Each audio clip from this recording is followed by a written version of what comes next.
Hello, folks, end all be all here, and man, we've got a spicy one for you today. This is legitimately the toughest defense I've ever faced. My opponent went ahead and placed six GLs, all six GLs, and Starkiller, and a few really tough teams on defense, and definitely the toughest ship defense that I think you can place. My opponent has done that, so I'm going to try to attempt to clear them, but let's see if that works. All right, let's go ahead and take a look at my current opponent. Uh, my opponent is Bo B, who is from the guild Legion, and not that great lifetime banners, but he has reached Kyber 432 rank before, and he's got all the toys. He's got about 500k more GP on me, but look at this. He's got all the GLs, everyone mostly relic 8 or 9, and then he's got Starkiller relic 8 as well, and pretty good, pretty comfortable with all counters. He's got the Fennec counter down from his history. He's got, he's comfortable using Starkiller against Ray, all of that good stuff. So I decided to go with my usual regular, triple GL defense. Usually I keep four GLs, three in the front, one at the back, but this time I felt that given the fact that my opponent likes to keep 4 to 6 GLs on defense, I felt that I should save at least 3 GLs on offense in order to be able to clear my opponent. So I still managed to keep Darth Revan as well as 3 GLs down front, and the Ray team was with Malik in there, just because I know that my opponent loves to use Starkiller on Ray. So hoping to provide a little bit of problem over there. And then at the back, really didn't really keep anything great. It's mostly cheese because if my opponent is not able to clear the front zone, then I really don't need anything at the back. And then up front, didn't really keep anything weak.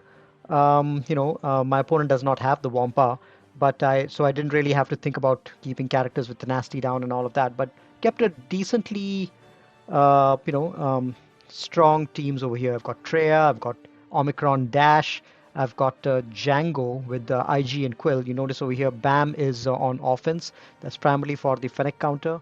And then we have JTR over here without BB-8 because I'm saving BB-8 as well on offense for Starkiller with GG. And then I haven't skimped out on the defense for ships. I know that my opponent usually likes to keep a really tough ship defense, but I have gone with Malevolence. I've gone with Negotiator, Executor, and Radis. Instead of Malevolence, usually I keep Malevolence instead of Radis, but I felt I might need the Malevolence on offense. So let's see. Let's see. So reasonably tough defense I've kept. I don't like to play efficiency. I mean, I find out that I always end up losing efficiency. So I like to, my comfort zone is heavy defense. So if my opponent struggles and I struggle, then it just comes down to whoever clears the maximum zones. So let's take a look at my opponent's zones. So down south, they've kept four GLs down south. Got Ray with Malik. So this is definitely not the cheap version. It's the anti Starkiller version. Then you've got Vader with Candy in there, which is supposed to be the anti Bounty Hunter version as well. You've got Mace with JMK, which means that it's going to be problematic for my cat snipe method with the aura bounty hunters because Mace is going to apply ability block, and it forces me, if I use a Sith Eternal counter against it, it forces me to take Watt in there because you don't want Sith Eternal ability blocked against that team. And you've got this is a team I usually never see on defense, which is Jedi Master Luke. And he's got it's not a cheap version of Jedi Master Luke. He's got JKR, he's got JKL, he's got Jolie in there. So basically there are a couple of revives over there. A savior from Revan as well as the revives from Jolie. So it's a legit team. This one is all these four down south are legit GL comps, anti off meta. And then up north are the remaining two GLs. You see over here, he's got SLKR over here. There's no red in there, which is surprising, but he does have first order officer in there, I guess, to pass more turns to Kylo. And then we've got the Sith Eternal over there, and this one doesn't have Malik, but it does have Treya in there, which means I can't use my Wampa against that. So again, something else that my opponent has done to prevent off-meta counters. This is a relatively tough Sith Eternal team as well. It's got you can't delay too much on it because Nihilus is going to annihilate, and Treya is just going to isolate someone and take care of things. And then you've got the Starkiller team. You've got Old Ben in there, but it's a decently fast Mara as well. And then the only other the team up top is not an easy team again. It's BAM with Nest and IG Quill and Bo as well. So we've got a work cut out for us. Only 3 GLs on offense, but we do have Starkiller as well. So let's start off with a little bit of a risky counter. The good thing is, we know that this is not going to be an efficiency match, so I don't mind dropping battles over here in order to be able to try to get the full clear. I think in my mind I have a path towards full clearing because it involves using at least 3 off meta counters. So let's see how we can narrow this down. Now I've decided to use BAM with my Fennec.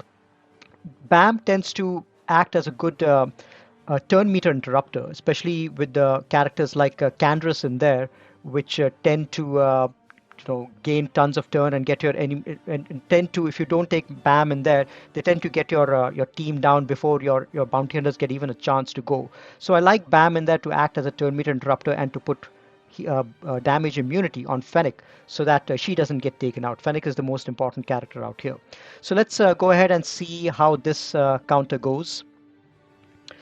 I think the tougher version of this counter is if Stormtrooper is in there instead of Vader. So another tank, that makes it even more tougher because he's just so tough to take out as well. And then that allows the other characters to wreak havoc around you. But let's see how this counter goes. So Vader's going to go, Lord Vader's going to go apply a bunch of things, and then you see over here, Maul went immediately because of that. And Candrass is at full turn meter, and he would have gone next if I didn't have BAM in there. But because my characters went below 50% health, or below 60%, or whatever the threshold is for BAM, he gets a bonus turn, and he gets to apply damage immunity on Fennec and allows Fennec to survive a little bit. So that's what happens over here. I go ahead and I go ahead and apply damage immunity on Fennec because I need her to survive. So my Mandalorian gets taken out by Maul, but luckily he still survives. He's got an extra life. So I'm trying to decide what to do over here. I've got the contract over here even without the healing from Bosk, just because BAM enables you to do that. So I'm able to go around taunt and get some damage done. I need to do the Master Assist because I need to ensure that my Mando has got his contract ability ready. So there you see, he's already got his ultimate, which is bad news. My Bosk is managing to survive, but I managed to give the damage immunity to Fennec, and now I need to make sure that I get rid of Maul as soon as possible. Or I think here I'm going after Darth Vader. Yep, I'm attacking Darth Vader. I don't want him to do his too much damage, and then call an assist on Fennec and take out Maul. So now it's an easy enough job. I lost my Bosk over here and lost my BAM, but those guys have served their purpose. And I need to just go after Candy and take him out. And then a lone Grievous, a lone Lord Vader is pretty easy to clean up. So if my Bosk was R8, he would have probably survived and tanked out a battle or two. But unfortunately, my Bosk is only R5, so he wasn't able to survive the full extent. But this is still a decent enough position to leave Lord Vader in. A solo Lord Vader is relatively easier to clean up. You can use troopers, you can use your Mon Mothma squad, replacing Cara Dune with Biston. That is a hyper turn meter trained version of the Mon Mothma squad, which is actually pretty effective against a lone Lord Vader. So there are a lot of other ways to clean up Lord Vader. My Mon Mothma unfortunately was on defense. I should have probably saved on offense for a match like this where cleanups would be required. But we'll come back to the Lord Vader later. Now, The best and easiest counter, and I knew that my opponent had a high likelihood of keeping Jedi Master Luke on defense, so I saved my Sith Eternal on offense. Usually I keep my Sith Eternal on defense with Malak or something like that, but here I save my Sith Eternal on offense. This one, Sith Eternal with Wat, is a hard counter to any Jedi Master Luke team that you see out there. If you go to swgh.gg and check the counter page, you'll find that again it's got 100% rate against almost any Jedi Master Luke comp, even the toughest ones. So first and foremost, most important thing is to put tank tech on C, because you don't want ability blocks and debuffs on this guy. And then because Yoda is going to be the fastest and he's going to go quite a lot, I put the link on him and Jedi Master Luke, and you can see that I'm reaching ultimate pretty fast actually over here. There we go. So because of Grandmaster Yoda, I was able to reach ultimate fast, and now these guys are doing tons of damage because there's Luke in there. There is tons of damage being done. Did manage to get rid of Yoda, but this guy has reached his ultimate, which means they'll be hitting harder. And this is an R9 JML, which means that even though I've got the tank tech and all that, and Sith Eternal gets tons of bonuses against Jedi, but these guys are hitting really hard. But managed to get Jedi Master Luke down, and then I just have to, and I also applied Link a little earlier on Jedi Knight Luke, just to prevent him from critting me. But there you go. Pretty comfortable 64 banners. It was never really a danger. I was never in yellow health even. Yeah, Sith Eternal just has tons of bonuses against Jedi, so it's a pretty easy counter. Now, for Starkiller, I couldn't use EP lead against Starkiller just because of Malak. Malak prevents turn meter gain for Sith, so EP would have been pretty useless over there. My Mara Jade would still have gained turn meter, but that's really pointless because you need EP to be assisting and doing the basics to build a Starkiller ultimate. But with if you see Malik in there, I've used this a couple of times. I think the Vader lead is a much better option. Just like because ultimately for Starkiller to really get supercharged, you need Sith to be doing the basics all the time. So whether it's there's three really good Sith options. You can either use EP obviously because he'll be doing his basic anytime Mara Jade will be doing basics. You can use Vader lead because he can go into Merciless and do basics like he's doing right now and call Starkiller to assist. That builds up his ultimate as well. You can also use Dooku lead. Now Dooku, what happens is when Dooku counters, whenever any enemy attacks, Dooku counters, and that way he is able to, when he uses his basic, Starkiller is then able to go and generate his ultimate stacks as well. So here, what I'm trying to do is trying to get Rey down into damage immunity. I didn't manage to do that, but trying to see if I can survive over here a little bit. All right, so I've got Resistance Hero Finn that I want to prioritize to take out. Now here, if you notice, I'm not doing my special with Starkiller because I want to prevent Jedi General Kenobi from getting into damage immunity, because then the whirlwind will be spread out over 4 people, not 5 people. All right, now now that Rey is out of her ultimate, I still need to work on her to try to get her into damage immunity. So that's what I'm going to be working on right now. Let's see. I've got the ship ready, and Malik's about to take a turn, so I decide to go ahead and pull the ship down, and got rid of a bunch of them. Got Rey into damage immunity, and now I need to start working on JTR and Resistance Hero Poe whenever. Oh, there we go. Now I got him into damage immunity. Let's take care of Resistance Hero Poe because Rey is under damage immunity as well. My Kenobi was able to survive the ultimate, which is great. Now I just need to take down Rey. She's the last one remaining. Shouldn't be a problem over here from this stage onwards because you keep applying ability block. That's the other advantage of Vader and Dooku also for that matter. You very consistently apply ability blocks and prevent Rey from doing her um, her whirlwind and the healing ability. So that I think is it can come out to be pretty effective. I don't know how my General Kenobi survived that. But he was already in yellow health and he barely went into red health over there. That's just because of the amazing bonuses that Starkiller gives. But that was a decent one shot. Now I decided to for the Jedi Master Kenobi team. This one I had saved my Lord Vader because my opponent is has got a R8 Fennec. He should be able to take this team out pretty cheaply. So I decided to save my Lord Vader on offense, and I decided to use it against the Jedi Master Kenobi. Now this is a weaker version of Jedi Master Kenobi because there's no Padme in there for the heal. There are two tanks, Mace and Plo, so both of them will be taunting right at the beginning. But there's no Padme in there, so Lord Vader is a decent enough option. The way I like to do things over here is Maul starts with 5 stacks, so I immediately get the cooldowns done on Ahsoka, on Cat, and then I get back to 5 stacks again, and then pass the turn back to here. I should have passed it back to Maul, so then I could have reduced Ahsoka's cooldown by 2 again, and really reset her back. But I accidentally passed it to Lord Vader.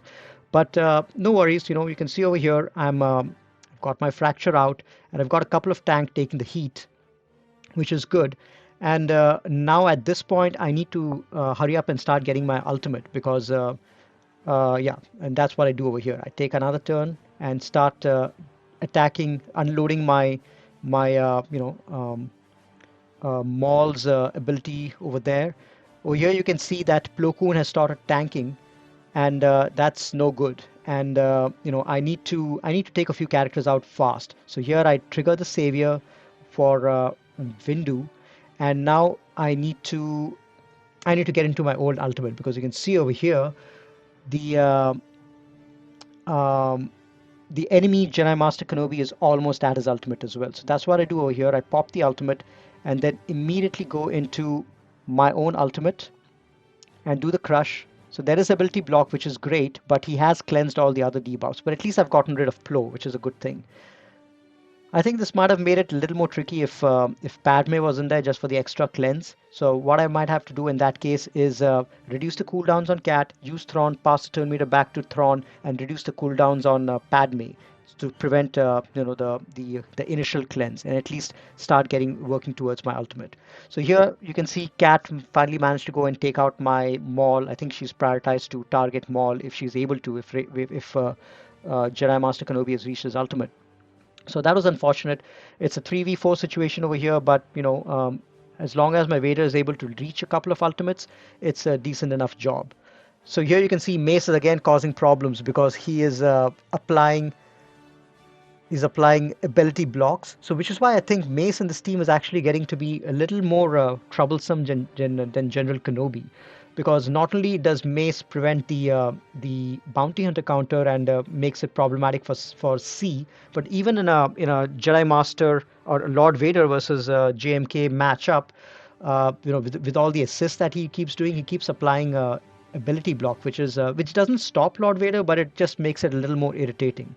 So yeah, so I think Jedi Master Kenobi, he's great. He's got his General Kenobi. He's got his own cleanse and all of that, and he might be better against with Lord Vader. But if you take a mirror, it really doesn't matter whether you go in with Lord Vader or Jedi Master. It doesn't really matter if you go in with the Mace or JMK. Your mirror is going to get the job done in any case. So here, I managed to get the job done with 59 banners and cleared the front zone with everything except the Lord Vader team. Now I need to go and do something to clean this up. So I took my troopers in there and I took Iden in there because I didn't want to waste my Shark T. So I decided to take Iden in there, and I felt that I might not have to end up using Iden anyway, because these guys, the troopers, are not going to gain turn meter as long as they have dots. So I need Iden to come in and cleanse, and that's what I do over here. The second special I go ahead and cleanse, and now my team can gain turn meter with no problem at all because there's no dots. And once the trooper team starts going, there's really no issue at all in cleaning this Lord Vader squad up. If my Mon Mothma was there, that would have been a much better cleanup. But this is fine. I can afford the troopers over here. So that done, the front zone is cleared. Dropped a couple of battles, but that's fine. I think I dropped just one battle, but that's fine. So nothing much at the back. There is a tough version of the Qui-Gon Jinn team, but nothing else that problematic. Now I'm faced with an issue over here. I've got one General Grievous team, and I've got two teams that the General Grievous team can take out. That's going to be the Starkiller, and it's going to be the Sith Eternal team. These two are the toughest teams up north. I have my Jedi Master Luke as well, but I'm saving that for the SLKR, the other GL on top.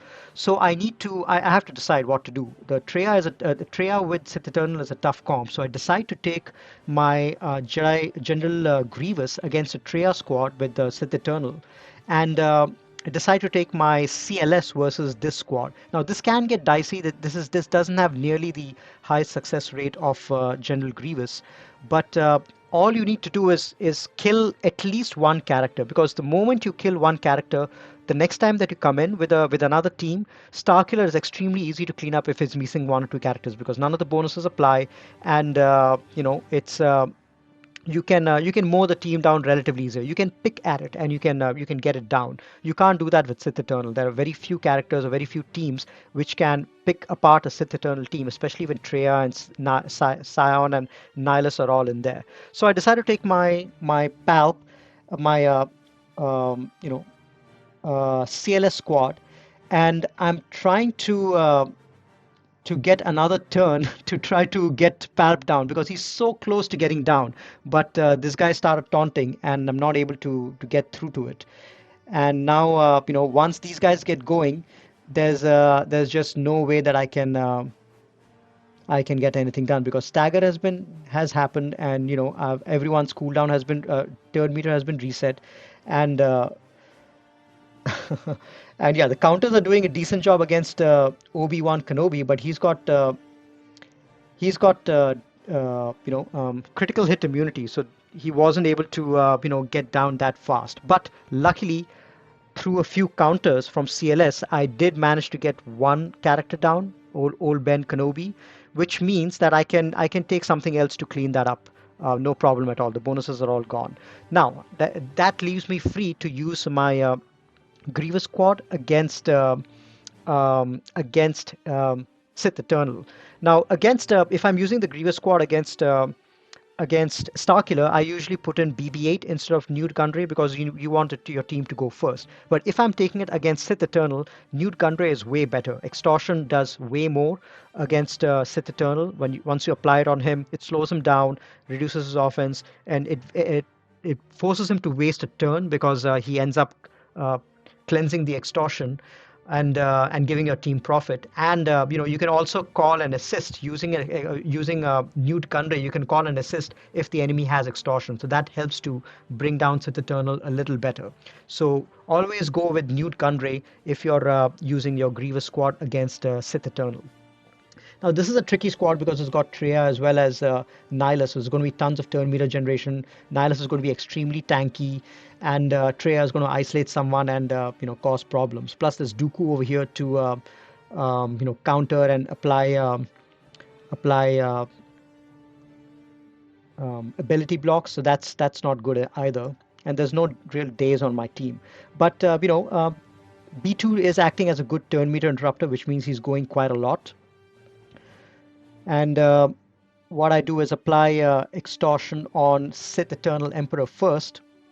And then what I'm doing is I'm trying to apply healing immunity on him and trying to take him down first, because he's going to use his heal ability now.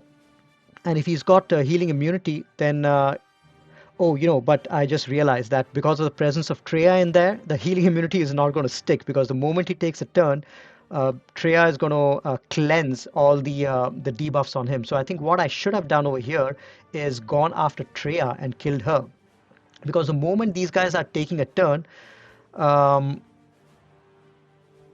Yeah, the moment these guys are taking a turn, they get they get healed up, and they get cleansed basically.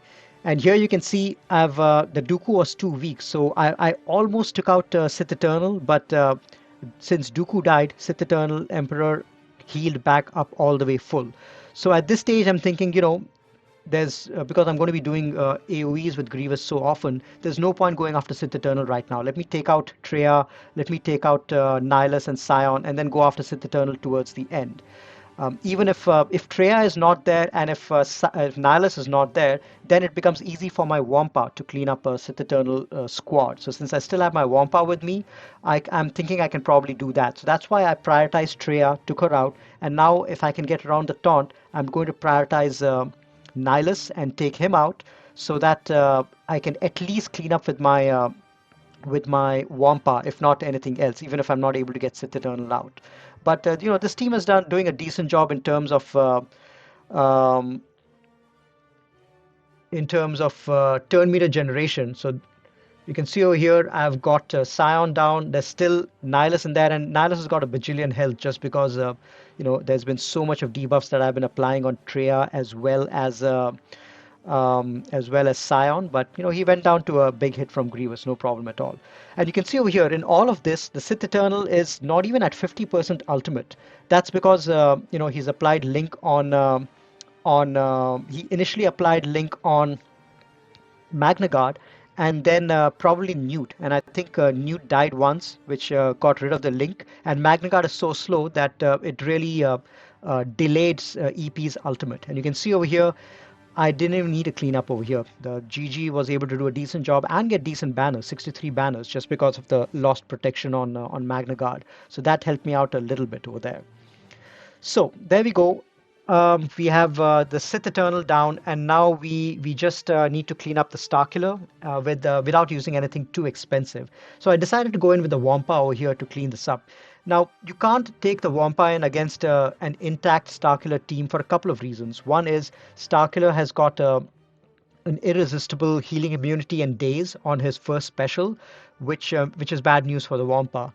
And then Mara Jade applies tenacity down. So if you take a Wampa against a regular Starkiller squad with Mara Jade in there, especially, then it's going to be bad news. If Mara is not there, then maybe I think Wampa might be able to do a decent job against Starkiller, but not as long as Mara is there. But in this case, I thought that the cooldowns might have been reduced. There won't be any of those crazy bonuses. Plus, I thought that I'll wait till once some of the debuffs land before I'm able to cleanse with the Wampa. So you can see over here, Starkiller used his first special and applied vulnerable and daze on my Wampa, which is irresistible, which is why it doesn't matter what kind of tenacity I have on my Wampa. So I decided to use my bonus protection ability, the icebreaker ability, immediately after I got that on my Wampa, those debuffs.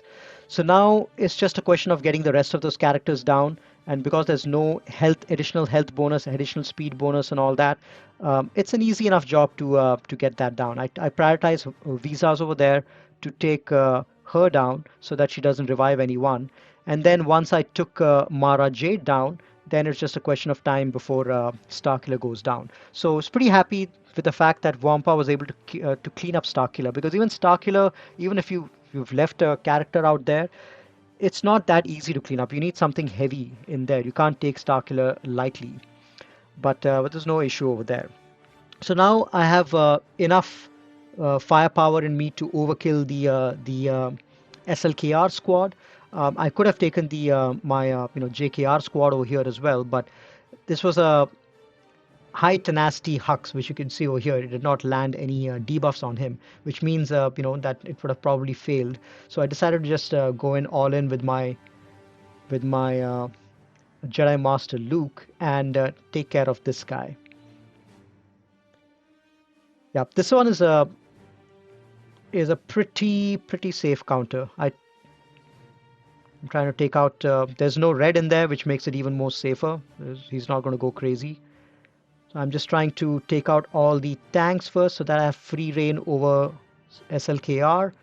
Apply some foresight on everyone. reduce his or increase his cooldowns rather. Take care of Kylo Ren. A little more time. There we go. And then just get rid of First Order Officer before taking down SLKR. He's nowhere close to his ultimate, so it's a pretty comfortable counter. And there we go.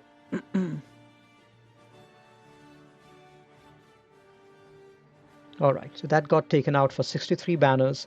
Now there's no other decent squad left. I think there's the BAM squad, which I usually like to take my Jedi Knight, my Qui-Gon Jinn and Jedi Knight Anakin against the BAM squad. I think it does pretty well, unless there's Dengar in there. Sometimes he um, applies thermals which go off at the wrong time, but otherwise I think it's a pretty safe counter. Save the AoE, get offense up over here. Got Barris in there for a little bit of a cleanse. All right, there we go. So he got a turn, and since he had offense up and all those special bonuses, he was able to take the whole team out. No problem at all. Okay, now, and yeah, let me show you the ship zone. This is the toughest ship zone that you can keep. Executor, Negotiator, and even more tougher than the Malevolence, I think, is keeping a really good Empire fleet on defense. That requires something very specific to take out. You can't use your Radis or First Order against a good Empire fleet, and sometimes even Malevolence and Negotiators fail against an Empire fleet. There's very few specific counters against it. So even better than Malevolence, I would say if you keep this fleet on defense, you can really cause problems to your opponent. Because rebels are not going to do anything much against it. Your Radis and First Order ships, Empire Mirror can probably get the job done, but it's not going to be pretty. But let's leave the ship zone for later and come back and clear the rest of the zones, because the back zone was really nothing that great. So we decided to just go ahead and overkill it. Now this one is a tough version of Qui-Gon Jinn. It's got General Kenobi in there. It's got Cam in there. The really tough version will also have Shark in there instead of Ayla Secura, but that's fine. So I think Bad Batch still does a decent job against this whole squad, no problem at all. You just land the double stun with Wrecker, get rid of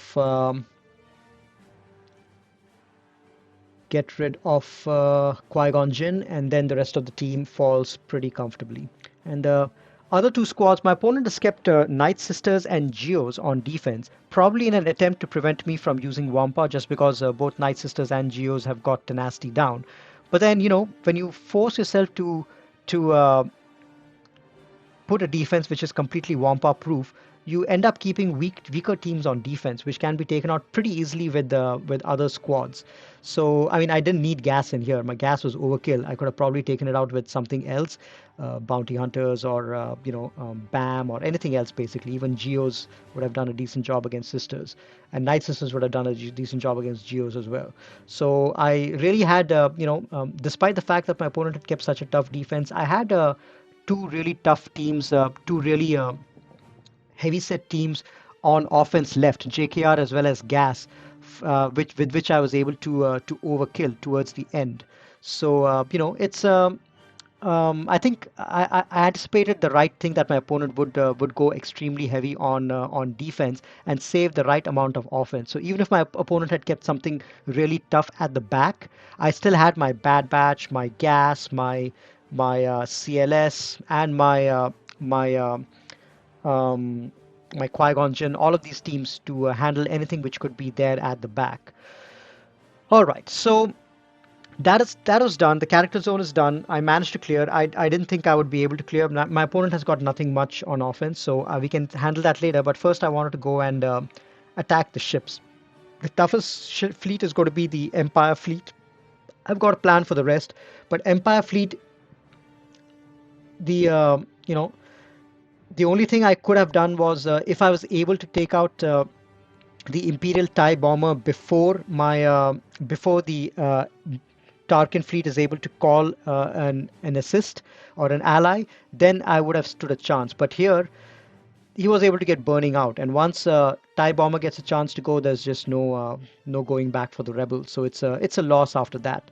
So I tried to burn down TIE bomber first. It just didn't work out, and this ended up being a loss. I mean, that guy is just so tanky with target lots on the board, and with Gauntlet also when he comes in, it just makes him so tanky. So it was a tough situation to be in. I wanted to go in and at least nuke TIE bomber, and I came really close to it, but I just wasn't able to nuke it. Look at that, he was in just a sliver of health, and I would have come so close to nuking him, but that would have made things a little bit easier. But anyway, I decided to use my own Empire fleet against the negotiator. In hindsight, probably what I should have done is used an Empire mirror. That would have had a higher chance of success, and then used the Rebels versus the Jedi Knight Anakin fleet, the Kenobi fleet, to be able to take them down. Rebels have got a decent chance of success, especially if you get your Biston faster than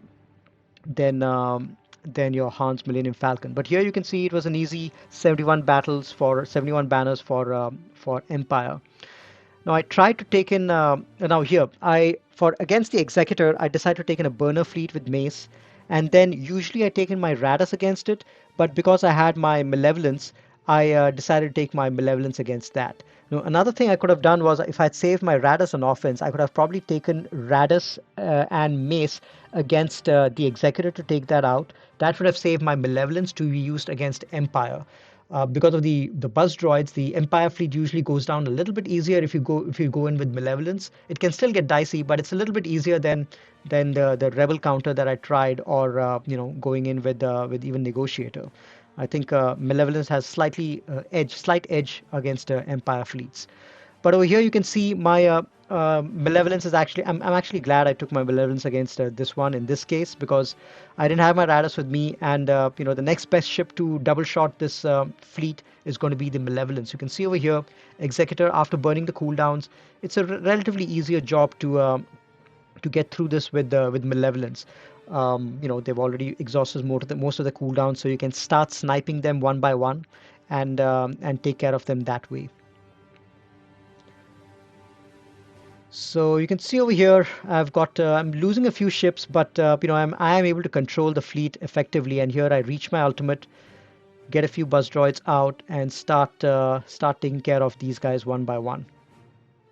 That's the beautiful thing about the Malevolence fleet, is that they really melt the enemy fleet because of the buzz droids. All right, so two tough ships are taking care of Negotiator and Executor. Now, Empire fleet. Now, if it was any other fleet, I would have probably taken it out, because my rebels would have been able to take out any other fleet out there, Radis or First Order, or even a Rebel Mirror. But the or even a Malevolence. Even if a Malevolence was there, my First Order fleet would have done a my not First Order, but my Rebel fleet would have done a decent job against even the Malevolence. I think it's dicey and risky, but it's possible. But against an Empire fleet, my Rebels had no chance, and my First Order had no chance as well, because of the presence of bomber, the B-28 bomber in there applying daze, there was just no chance that my finalizer fleet also had. So in the end, I wasn't able to clear ships. I ended up with 1460, but I did clear the character zone, which was fine. But my opponent ended up not going at all. He just did one battle, took out my dash for 71 banners. That is essentially 61 banners plus the 10 bonus banners. But he must have probably realized that without any GL or Starkiller on his own, there was just no way that my opponent was going to be able to get through the bottom zone of mine, which had three GLs: Jedi Master Kenobi, SLKR, as well as Ray. Because he didn't have, he had gas, but he didn't really have Starkiller or any of the other good teams in there. So my opponent ended up not attacking, and I won pretty comfortably. So I knew that as long as I cleared the bottom zone, I was going to win. But it felt good to at least clear the character zone, if not the ship zone. I felt a little more comfortable with my offense, because I've recently got Fennec up to Relic 7 to make my off-meta counter to Lord Vader a little more consistent. And then I'm also working on some other off-meta counters for my other GLs as well. So I've become more comfortable keeping more GLs on defense, just to ensure that I force my opponent to lose on efficiency, and then end up clearing based on whatever I have on for off meta counters. So that's going to be my goal going forward. And I'm going to continue putting tough ships on defense as well. Maybe I'll continue with I like having Radus on offense just for Executor, and I like keeping Malevolence on defense. So I just might continue with that trend. Executor, Malevolence, and Negotiator on defense. If I really feel like going all out, I think I'm going to go replace some Malevolence with Empire, because I think that's a nightmare. Empire, especially Relict Empire fleet, is a nightmare to face on defense, like I saw in my current matchup. But anyway, it was a good way to start the week. I always enjoy these kind of matches rather than efficiency matches. So I had a great time, and hope you guys enjoyed the video as well. Definitely the toughest defense I've ever faced, and I was pretty happy with the way that I performed, at least on the character zone, if not the ship zone. All right, that's it for now. I will catch you guys a little later. Take care and happy gaming.